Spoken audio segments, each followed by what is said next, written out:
Buenas tardes, honorable jurado.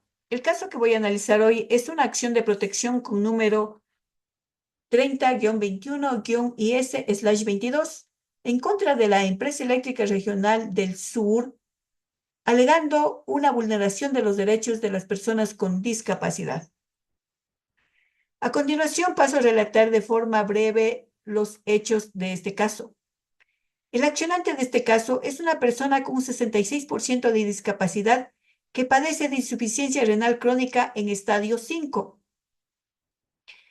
A pesar de su condición grave de salud, el accionante ha trabajado por varios años en la Empresa Eléctrica Regional del Sur como oficinista recaudador. El accionante ha enfrentado múltiples desafíos relacionados con su salud, ya que ha requerido que se ausente de su trabajo para recibir tratamiento de diálisis en la ciudad de Cuenca, ya que no podía realizar ese tipo de tratamiento en su lugar de residencia, en este caso la ciudad de Loja, ya que los hospitales del Ministerio de Salud Pública no cuentan con la infraestructura necesaria para este tipo de tratamiento. En diciembre del 2019, la Empresa Eléctrica Regional del Sur le otorgó una licencia sin sueldo, lo que en la práctica significó que la empresa dejó de realizar los aportes al Instituto Ecuatoriano de Seguridad Social en su nombre. Esta situación culminó en marzo del 2020, cuando el accionante se presentó en el hospital del IES en Cuenca para recibir su tratamiento de diálisis y fue informado que no podía acceder a dicho tratamiento, ya que su empleador, en este caso la Empresa Eléctrica Regional del Sur, había presentado un aviso de salida desvinculándolo de la empresa sin notificación previa. En este punto tenemos que realizar una pregunta jurídica central. ¿Se vulneraron los derechos del accionante al ser desvinculado de su empleo y al no recibir el tratamiento de diálisis adecuado considerando su discapacidad y sobre todo poniendo en peligro su vida? A este interrogante debo contestar de forma afirmativa.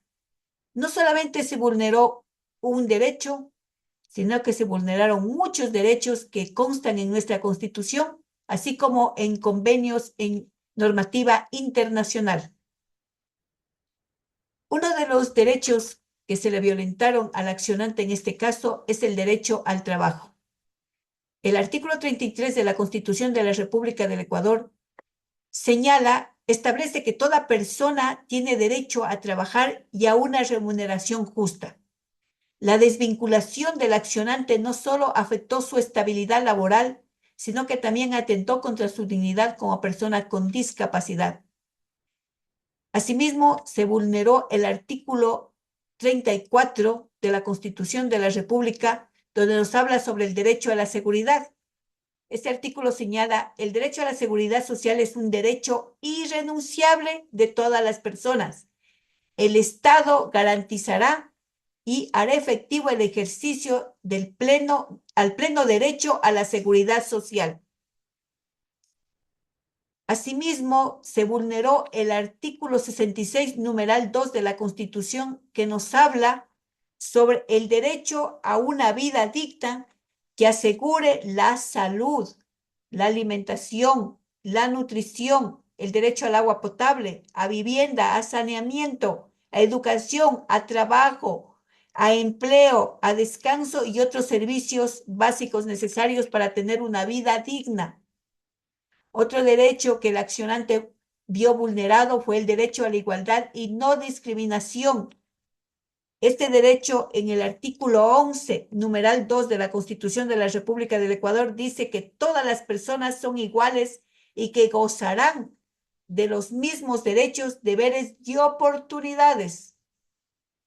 Otro de los artículos relevantes que fueron vulnerados en contra del accionante fue el artículo 32 de la Constitución, que nos habla del derecho a la salud.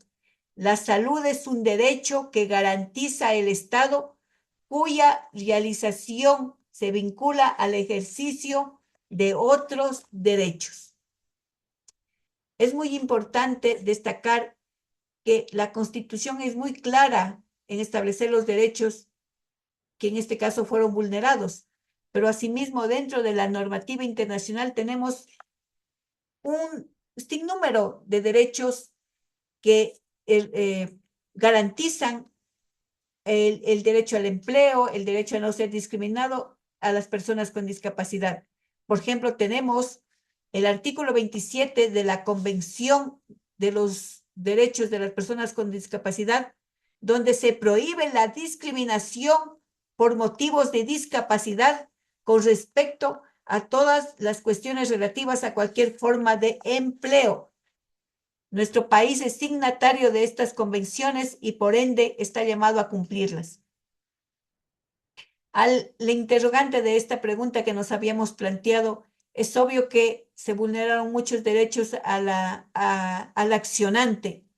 Y dentro de esta normativa, la Corte Constitucional ha emitido por múltiples ocasiones jurisprudencia relevante para que se respeten estos derechos.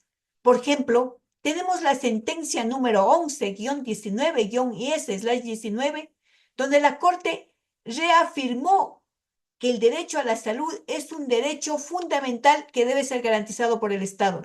Asimismo, en sentencia número 12-20-IS/20, también destaca que las personas con discapacidad tienen derecho a recibir un trato preferencial en el ámbito laboral y que cualquier despido debe ser justificado y ser precedido de un proceso adecuado.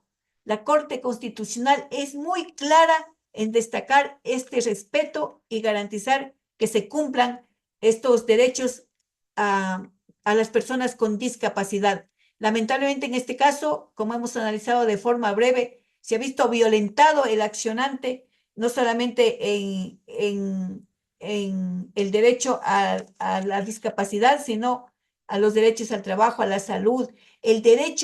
Un derecho también muy importante que puedo resaltar en este caso que se le vulneraron fue el derecho a la protección de los datos personales, que reza en el artículo 66, numeral 19 y 20 de la Constitución de la República. La divulgación de su condición de salud y su situación laboral sin su consentimiento ha vulnerado y vulneró su derecho a la intimidad. La Corte en este caso también enfatiza la importancia de proteger la información personal de los ciudadanos, especialmente en casos que involucran condiciones de salud. Dentro de este análisis que he realizado, de manera clara, puedo resaltar que la protección de los derechos de las personas con discapacidad y la necesidad de que las instituciones cumplan con sus obligaciones deben ser para garantizar en este caso una vida digna y el acceso a servicios esenciales. Muchas gracias, señores del jurado. Estoy presta a cualquier interrogante.